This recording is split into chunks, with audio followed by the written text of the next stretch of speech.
To him who hath, it shall be given.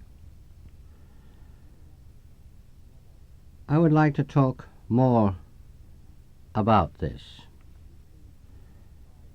This seems to be a surprising thing. It seems, on the face of it, to be very unfair. And on the face of it, it is unfair. But let us look at both of the meanings of this particular statement.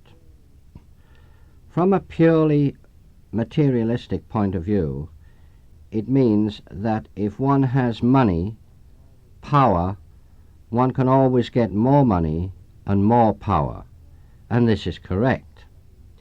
We know that by studying the growth and influence of the large cartels which exercise an iron grip on the policies of this and other countries. In England, they try to control these financial octopi by putting legislation against them. In America, you have just done the same. There is legislation to stop any private organization from becoming too powerful. It is a certain fact with the laws of man, there are always ways to break them. And so, to him who hath, it shall be given. They will make sure that it is given by continually striving for wealth and power. So on the face of it, that is one particular meaning for the statement. But it has another meaning, and this meaning is exactly the opposite from this. It means to he who, for years, possibly lives, has worked hard in order to gain a control over the essential forces within him, such a person hath. It shall be given here means that the more control he imposes over his energy within himself, the more power from the outside will be given to him. There is no doubt that mankind, especially in these days, is searching. There is no doubt that mankind has been given the answer to the questions which beset him. In this very church, and I refer to the Aetherius Society, you have been given the answer to every single important question which has arisen in this life, in the last, or must arise in the next. There is no doubt about this. A yearning has been created within some of you to such an extent that you have taken the next essential step forward. You have, in one of many ways, begun to realize that you must control the powers within in order to reach out and take what the universe has to give you. It is a certain fact that nature abhors or will not stand, unless she has to, a vacuum. It is a certain fact that man can create by his own right thought and action a miniature vacuum within certain psychic centers. It is a certain fact that such a man hath. He has great realization and knowledge. He has great ability. Such a man is rich among men.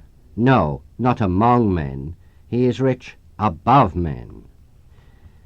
He stands higher by far than your dictators, your presidents, or your kings. Such a man will be given almost any power in the universe. Of course, such a man has great responsibility, because should he use this power wrongly, he can fall further than any president, any king, or any dictator ever has done. The higher you climb the ladder, the harder and deeper can be the fall. The same laws apply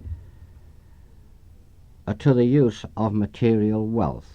This should be used correctly and unselfishly. If it is not, then poverty will be the result, either in this or the next life.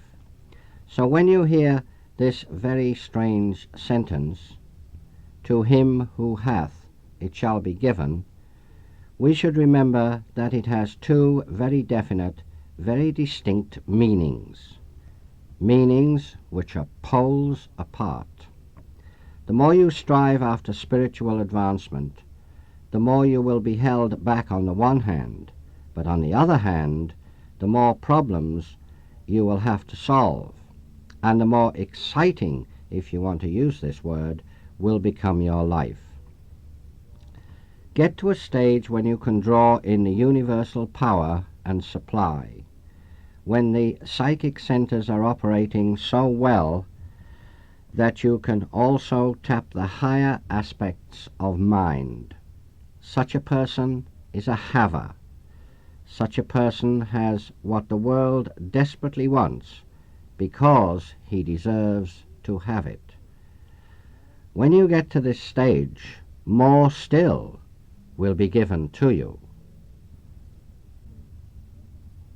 In order to better understand some of the aspects of this talk, you should read pages 43, 44, 45, 46, and 47 of the 9 Freedoms published by the Aetherius Society.